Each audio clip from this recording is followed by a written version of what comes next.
Hi everyone, it's Henry here, and in this video I'm going to be painting up some more of the awesome Saturnine Terminator stuff. I'm thoroughly enjoying these minis, and Games Workshop sent us through a few for review. And for this guy, basically, I'm sure you'll have had it yourselves, but sort of ideas you can never quite shake. And for years I've wanted to do the sort of pre-heresy moving into Traitors Red sort of era Wordbearers, and this felt like an ideal opportunity really to do it, just because they've got massive shoulder pads on these Terminators. So I thought that'd be good fun, and I could really see whether the sort of colour combo would work. And it's a recipe I've had in mind for ages, and it just felt like the right model to do it in.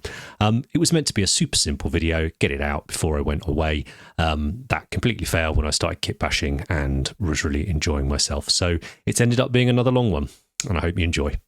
Let's paint.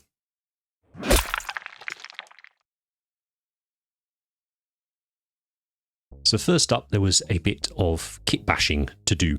Now, for me, the Wordbearers, it's always been a Legion or a Legion. Even when I did them in 40k, I suppose they're still a Legion, aren't they? That I've just always enjoyed. I like that sort of mega grimdark element of them, and for me, particularly during the heresy, sort of, and as they turn, I quite like them almost being a kind of dark mirror to the Dark Angels. So that sort of quite monastic vibe, sort of a real knights in space kind of look, very, very baroque, all the rest of it. I apologise if I'm not particularly articulate in this video, but yeah, hope the point comes across. So yeah, just all those lovely sort of baroque sort of elements that we associate with, particularly with 40k. And I suppose in a way that is a challenge, I think, with doing certain legions for heresy, where you don't want them to look, or I don't want them to look like the 40k version of themselves. I still want them to maintain their sort of heresy identity. So it was sort of, what can I do? A few little tweaks here and there, so we're not necessarily covering them in, all the arrows and the 8-pointed stars and all that stuff that you see on our 40k chaos stuff, but these guys are very much they've turned, and I've painted this one up in my head, modelled up in my head as to be one that was dispatched to Calth to deal with that little issue over there. So that was kind of one of the reasons I quite liked the idea of them not being in the full sort of Traitors Red colour. There was this idea that Lorgar sent over, basically many of the more disposable members of the Legion. There were decent ones over there as well.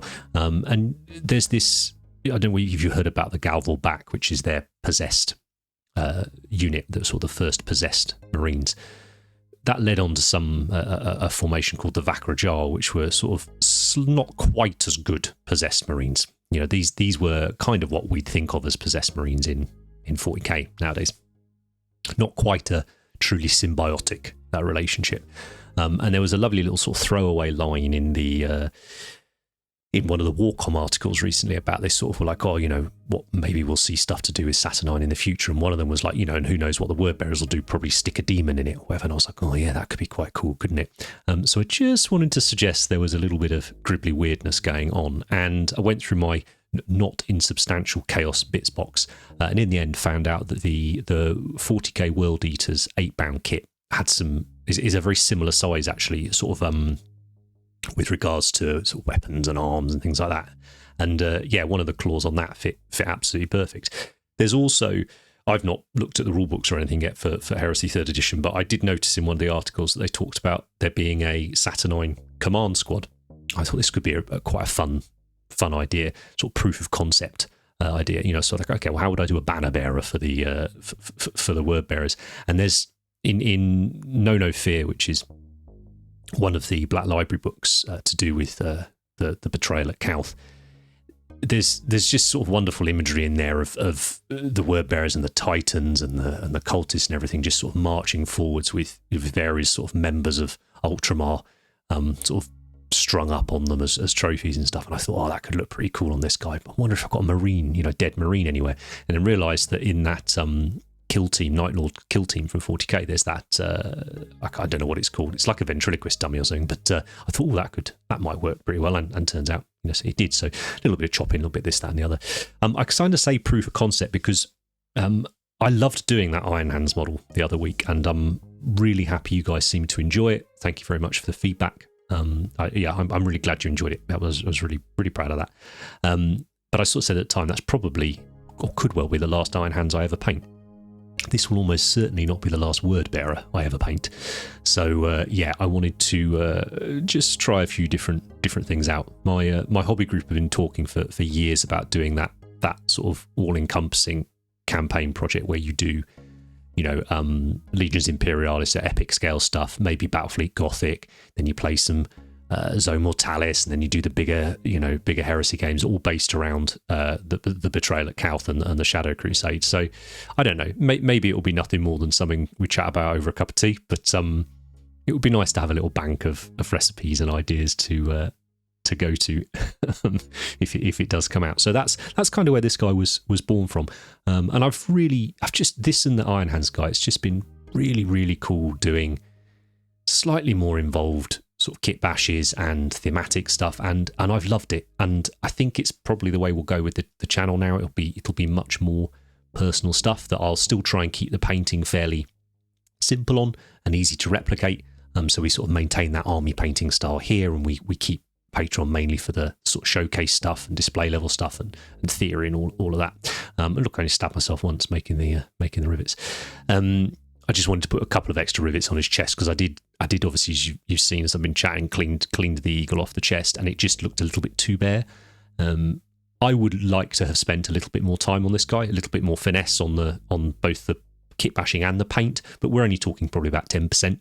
And the chest area is one of them. I would like to have got that a little smoother, filled it a little better. But the rivets, I think, just help make it look like the chest is meant to be clear of embellishment, rather than that I've just sanded everything off. So that was why I added those couple of little rivets in on there.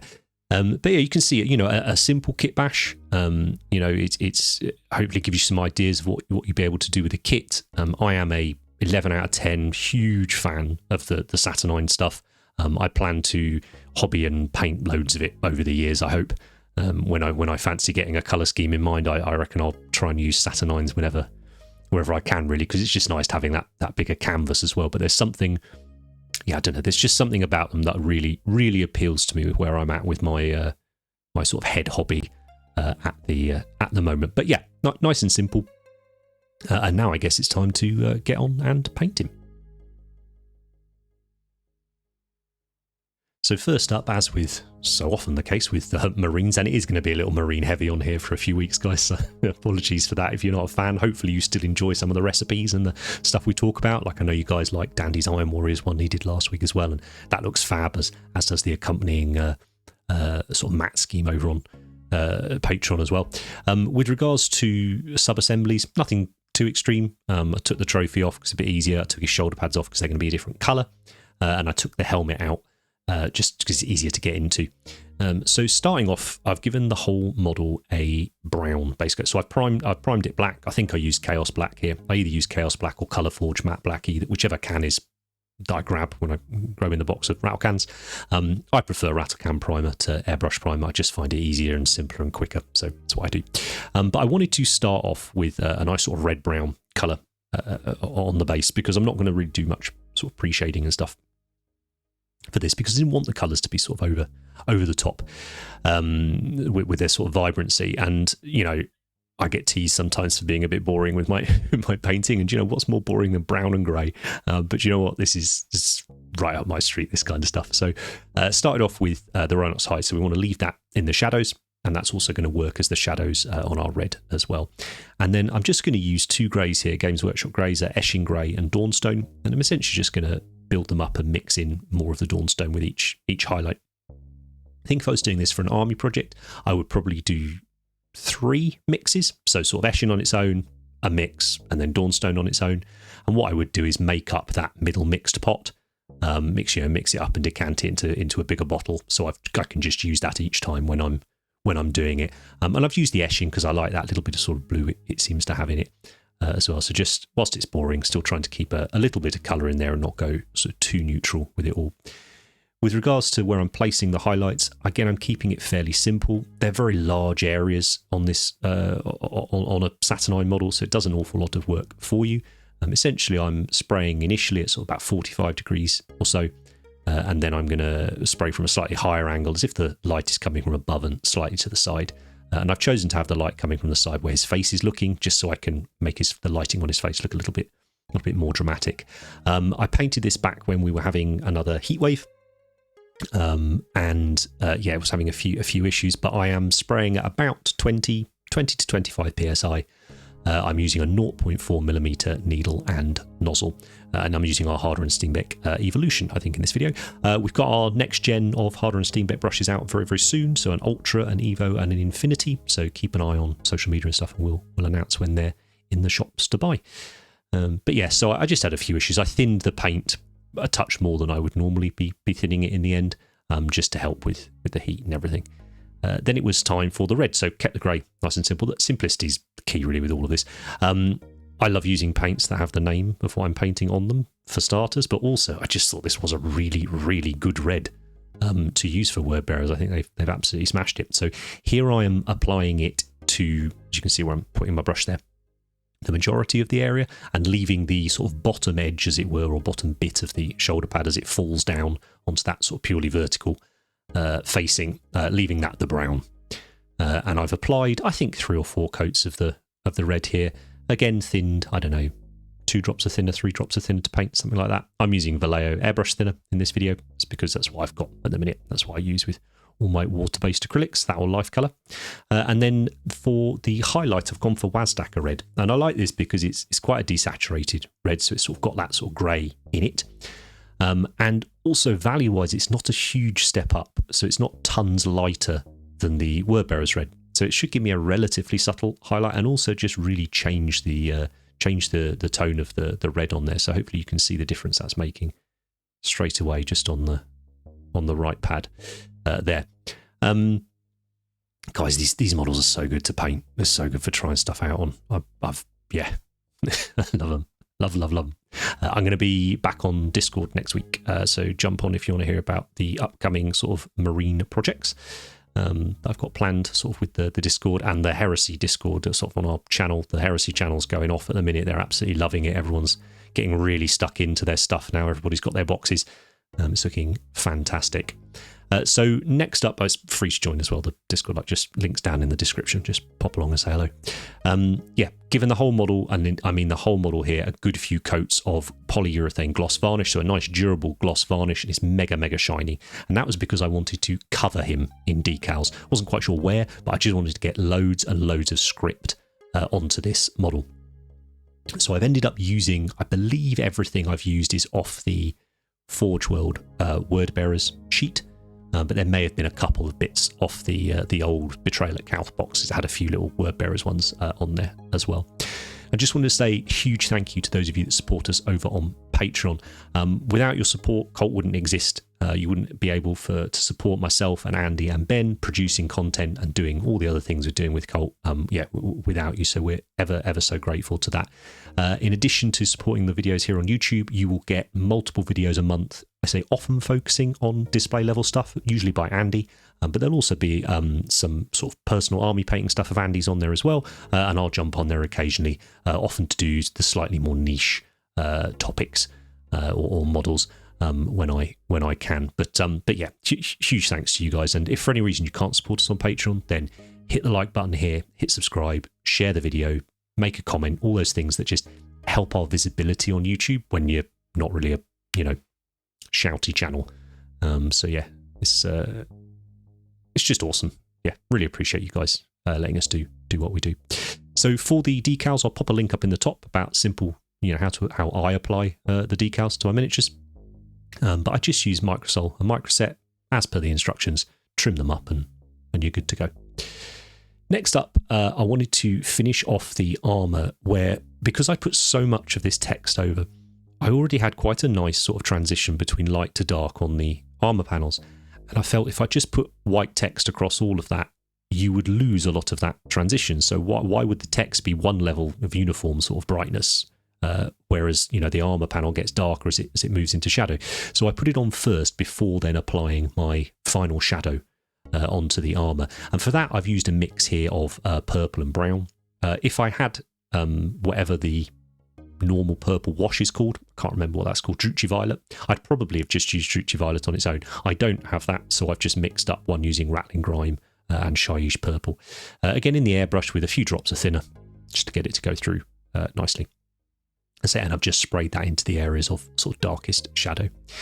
Then it was time for some simple chipping, and here I've gone in using just Dawnstone on its own. One of the nice things about the airbrush is you can use the final highlight colour that you've used in your airbrush. You can use that with a brush, or a sponge in this case, to do a bit of edge highlighting or chipping because when we apply it with the sponge or with the paintbrush, the hairy brush, it's going to end up going on a bit more opaque, and it will show up enough. So you can see I sort of go in with the sponge initially just to start things off, get lots of nice random chips. And then I'm just going in with my brush and just joining a few of those dots, a few little scritches and scratches, a few little tippy-tappy chips all along those edges. Not the entire model, not all of the edges, just sort of the areas of interest. It's always that balance in my mind of, sort of not worrying too much about realism, as it were, but also not wanting it to be too gimmicky, I guess. So it's all working out what your personal taste is. Yeah, mine's ever changing, as I'm sure lots of people's are. But generally with damage, I do try to think to myself, where would more of it occur? So next up, let's talk about the metals. So I love real metallics, and it's always a nice opportunity to get them, as many of them on the model as I can, and maybe try some new recipes out. In this case, trying a very old recipe out, which is a mixture of burnt iron and iron warriors that you can see here on the screen.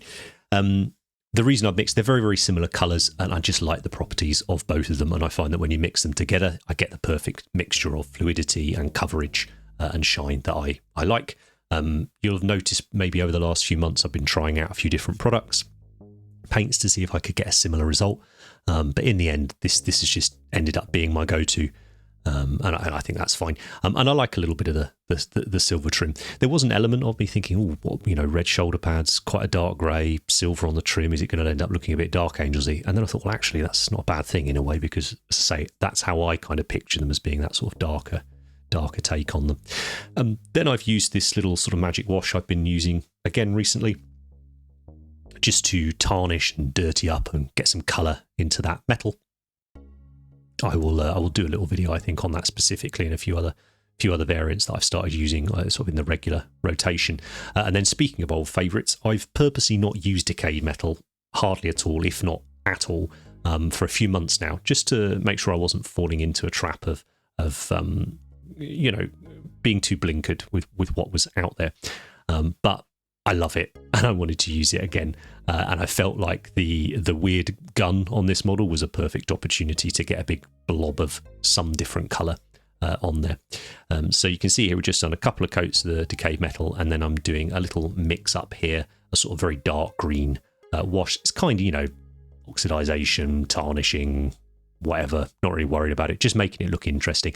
Dark enough that it picks up those recesses, it gives us a little bit of definition on the model, but also with a little bit of colour in there, just to just to keep it interesting.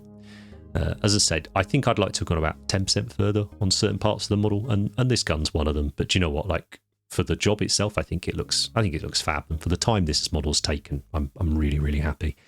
For the highlight, I've chosen to use Runelord Brass, and I'm sort of stippling it and dry brushing it on here. Again, I've chosen this because it is an awful lot lighter than the Decayed Metal, so just with the two paints, I can already get a pretty outrageous level of contrast between the two of them, and it's just going to draw the eye and make it that little bit more interesting, in my opinion. I was tempted to have gone with a more sort of gold colour, but yeah, I quite like that pale one in the end. I don't think it's a combo I've used before like this anyway. Certainly not with that much Runelord Brass on there. Now, I was originally going to leave the coils on the weapon black, because I thought it'd be a nice bit of black ribbon, look a bit different. I'm not a fan of glowy like plasma stuff on my personal stuff, but actually once I'd done it, and because we'd ended up with the sort of coppery bronze colour being quite so pale, I felt like it was an opportunity to introduce another colour into the coils. So I've just gone for a much sort of more orangey pinky copper. on there. Again, nice and simple. Two colours with a fairly big step between them, and yeah, I think it's come out nice. This model's really give me the urge, like this break I'm on at the minute. Sort of, it's always the way, isn't it? When you really want to paint, you haven't got the time. But certainly the last two Marines have really got me excited. And Cathay, to be fair, which I'm still chipping away at. We'll have an update on that very, very soon. Then we've got the torso trophy thing. And for that matter, his claw, which I've painted using exactly the same paints. I just used a hairy brush rather than an airbrush. So you can see I've blasted it over with a grey, probably a grey Rattlecam primer. Looking at it on here, so it's a few weeks ago I did it. But I wanted a lighter base to work from. And in the end, I've chosen Night Questor as the sort of middle colour, base colour for the flesh, because this means I can go sort of quite a lot darker if I want for the shadows and quite a lot more pale for the highlights if I want. And then I've used the Cadian here as the first highlight. Then, because I wanted to set this guy on Calth, I felt like it would be quite fun to pop a little tattoo on him. So I've just done a little Ultima symbol around one of his ports, whatever they're called, armour port jack things, on his chest. Just thin down black paint and had a go, really. Didn't worry about it. Yeah, look absolutely fine. If you're just coming into Heresy with the new edition, I really, really recommend sort of going and reading the Shadow Crusade series of books that are part of the Heresy. So ones like No Fear, the Betrayal at Calth anthology. There's probably about 7 or 8 books in total that plot that whole story arc, and they're just really wonderful, quite self-contained as well. So yeah, really, really cool. Then I wanted to sort of bruise up and just damage up his skin a little bit. So I've used a contrast mix here, which I then just watered down just with water, so it behaved a little bit more like a wash rather than a contrast paint. So it's running into those recesses and staying off those flat surfaces a little more. Just using a nice large brush and trying to finish my brush strokes in the recesses, again, to avoid it pooling on any of the flat surfaces. And again, once that was on there, I then used a much lighter pink colour just for a final highlight with the airbrush. This, I think it was basic skin tone or something by model colour. But yeah, oh, there we go. Yes, basic skin tone. But as you can see, that what I talked about before, being able to go quite a lot lighter was the reason I chose Night Questor as the base coat for that. Then he's got all these little, ports around him, and I just, again, wanted to sort of bruise those up and make them look a little bit more raw, like he'd, been ripped out of his armour, and all the rest of it. So I chose to use an oil paint here rather than an acrylic, because essentially I can pop it on neat like this. So I've just put a blob of the oil on a little piece of cardboard to leach out any of the excess oil, and then I'm just using that paint neat on the model, blobbing it around the little ports. And then I'm going to use a clean brush just to sort of buff it around and blend it in. And it's not, I like this. I think it gives you a more subtle finish than perhaps using acrylic glazes, and it's a hell of a lot quicker for this effect. Yeah, I think I might start using my oils more in more ways on my models, like I used to. It's just a nice, relaxing process to do. Certainly got enough of these ports on him as well, this guy. I suppose this guy's maybe a Primaris? I don't know. Let's say he's on the 40k Night Lords model, so I don't know. Then it was time for some blood and gore, and this is going way back to when I first got back into the hobby. This was a recipe I saw, Tamiya clears for blood and stuff. I've loved using all various different brands, blood effects. I do think Blood for the Blood God is excellent from Games Workshop. But I really like this pair of colours. When you mix them in different quantities and stuff, you just get some lovely, disgusting sort of, blood and gore colours on here. So I've got my 2 Tamiyas, and Tamiyas are an alcohol-based acrylic. So I'm using a little bit of Tamiya thinner there in the little upturned base. You could just use watered down IPA. One of the things to watch out for is obviously the more IPA, isopropyl alcohol you've got in it, not delicious beer, you potentially can strip paint. So you don't want to be flooding the model with lots of isopropyl. or certainly don't want to be pushing too hard with your brush or your sponge or whatever you're doing if you're using it. But I've found that as long as the paint's dry and that I'm using the Tamiya thinner, the ratio and stuff, I didn't have any issues. Basically, is what I'm getting at when I've done it. And you can see I'm just sort of mixing it up as I go, just getting a lovely variety of sort of hues and tones of that gore on there. A ton of fun. I can't wait to do that Night Lord's Guild team. I've been slowly chipping away at that since before Easter, and I'm just waiting for sort of the right month. Maybe around Halloween is probably a good time to do it, isn't it? Yeah, I'll try and commit to that. No, I will commit to that. I'll do that Night Lord's one for Halloween. But I've sort of gone to town a bit on the kit bashing and stuff on that. So yeah, really looking forward to it. And that was it for the trophy thing. I did the metals exactly the same as I've done the metal trims and stuff that I'd already showed you. The eyes, it was important for me to try and keep things simple. Whenever I'm doing these army painting sort of videos, I try to keep things as easy to follow and replicate as possible, so that if you want to go and do them across a whole army, you've got a simple recipe and process to follow.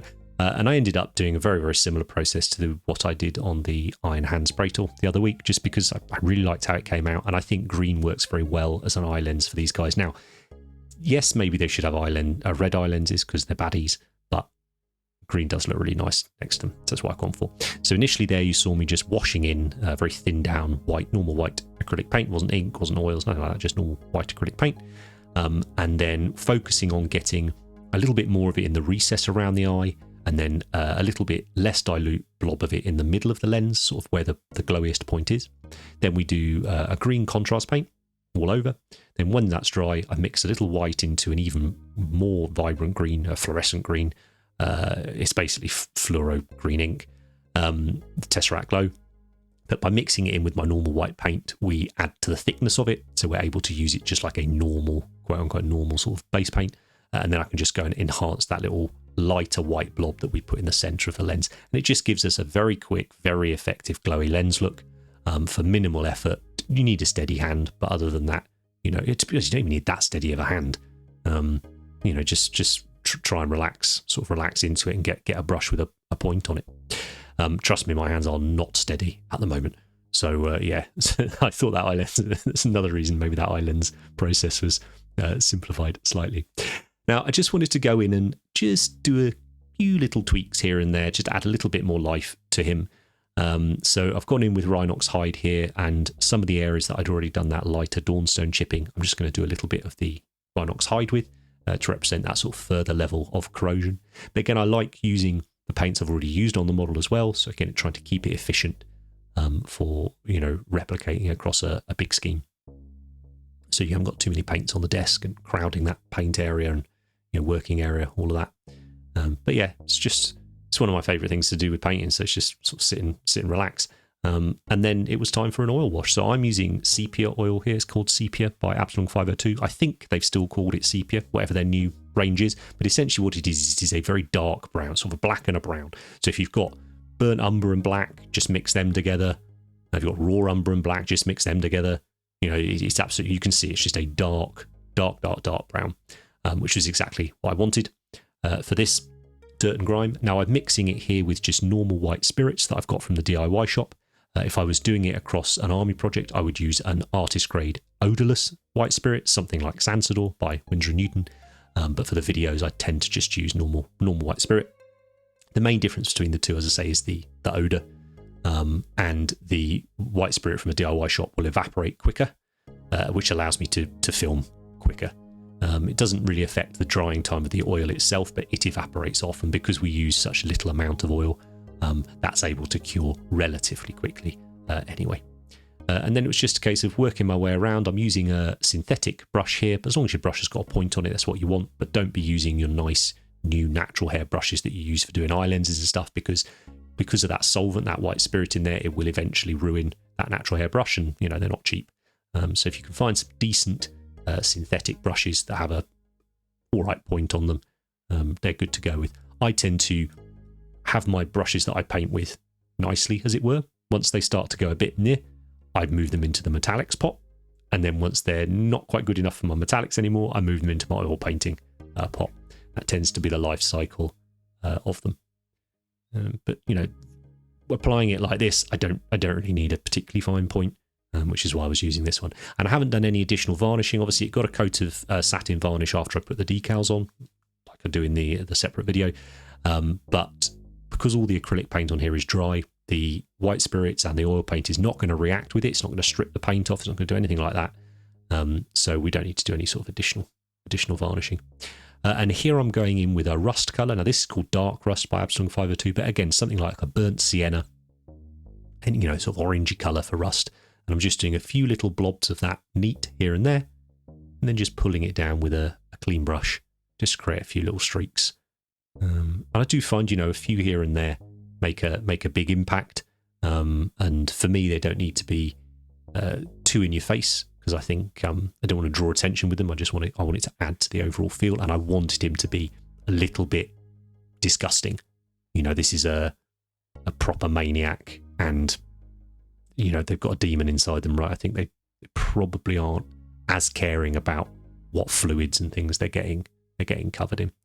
For the base, kept it again nice and simple. Although it was going to be on Calth, so I wanted it, in my mind anyway, that's a lot sort of lighter tones, like trying to think, well, okay, what does ancient Rome look like and that sort of stuff. So just popped to the paint rack and got out a few different colours that I thought would be in that sort of wheelhouse. Just acrylics. The basing texture paste that I have used is Dry Ground by AK, which I've then just sprinkled some sort of gravel stuff over, just for a bit of texture. And now I've just got those 3 acrylic paints I showed you on my palette. I'm mixing them up with water to create little washes with them, and then just blobbing them on and mixing them on the surface itself. And I'm keeping it fairly thin, so we still get some of those natural colours showing through from the rocks and stuff. I added in a smidgen of Rhinox hide there as well, just because I felt it needed an additional colour in there, just to keep it a little bit more interesting. This is how I love to base my heresy stuff anyway. It was just a slight change of colours. And then I went into my pigments box, or weathering powders box, picked out a few that were fairly similar to those acrylic paints, just because, again, I wanted that dusty feel. You know, they're walking down the streets of Calth and just obliterating all the buildings. You're just getting loads of that dust and stuff on there. So I'm putting it on dry here, and then I'm going to smush it in with this brush. You can see it's quite a stubby brush. I'm going to smush it all in there so it'll get nice and fixed. And then I'm going to make sure I smudge plenty of it on the sort of lower parts of his sort of legs and his feet as well, just to help. You could use fix stiff and stuff if you want. I don't tend to bother. As long as it's really worked in there, it's fairly robust. And also the chances of this guy seeing the table are fairly low, so I'm not overly concerned about that side of it. But I'm looking forward to showing you guys some of my adventures in basing over the coming months. I've been out and got hold of a lot of different products, and I will probably think I'm going to cover that with shorts. You know, and then perhaps go into more depth when I use them on a project. But sort of as I'm learning and discovering stuff, I'd quite like to document it. So I think I'm going to do that using shorts. So keep an eye out for those in addition to the normal videos. But yeah, that's the base again, nice and simple. And then the last thing I wanted to do once I'd glued him all together was just put a little bit more of that blood and gore and stuff down where it may have been dripping onto him. Again, if I'd had that little bit more time, I'd love to have used, say, a little bit of glue or something and done some proper sticky, manky stuff, you know, coming down there, and maybe a little bit more between the claws on his weird hand. But this was enough, and I think it sells the effect. And as I say, this was kind of a proof of concept mini for me of how would I approach painting up a Wordbearers Heresy project. Not necessarily an army, but a little project. And I hope I get to visit them at some point again in the future. But there are many things before them in the queue, which is why it was nice just to have a go at him for this video. And I hope you guys aren't bored of the Heresy Saturnine stuff. You know, Andy and I are both really enjoying painting up at the minute, so that's what you'll be getting for a little while. So yeah, there he is. Our, I don't know what to call him really, Vakrajal or Saturnine Command Standard Bearer Terminator, just a really angry word bearer who is teaching those Ultramarines a lesson. And also really tall, which made getting him in shot quite tricky. Certainly the thumbnail and stuff it made quite tricky as well. So yeah, if you've got any questions about anything I've done in the video, please pop them down in the comments. I'll always get back to you as soon as I can. There's very, very little I think I would change on this model if I was going to go ahead and do an army with him. I say perhaps paint in a few more details on things like the weapon, add a little bit more gore. And looking at him here now, maybe I'd be tempted to go in and do a brush highlight on the silver, on the shoulder pads. I did that on the Iron Hands Praetor, and I do think it made quite a significant difference. And actually, for all of 5 minutes that it would take, I think it absolutely would have been worth it. But I just missed that off my checklist, as is often the way. But I say these videos are only ever meant to be sort of a bit of fun and a bit of inspiration to hopefully you guys go away and execute them much better. And to that end, if you do have a go with any of the schemes we've done, please give us a shout on social media or a tag or whatever. I love to see it when people take the recipes and ideas and go and make it their own. And I go to gaming events and see those armies inspired by, and it's awesome. It's a very fortunate position to be in. So yeah, really appreciate you guys who do that. So yeah, I will see you again in a couple of weeks with, I've no idea, maybe some more Marines, maybe some basing, maybe some Cathay, maybe something completely different. I've no idea. Hope you're all enjoying your new Heresy edition and getting stuck into all of those models. Take care, and I'll see you next time. If you've liked any of the models in this video and you fancy having an army of them yourself, but perhaps you don't have the time or wherewithal to get it done, consider dropping us an email at commissions@cultofpaint.com, and maybe Ben can sort you out.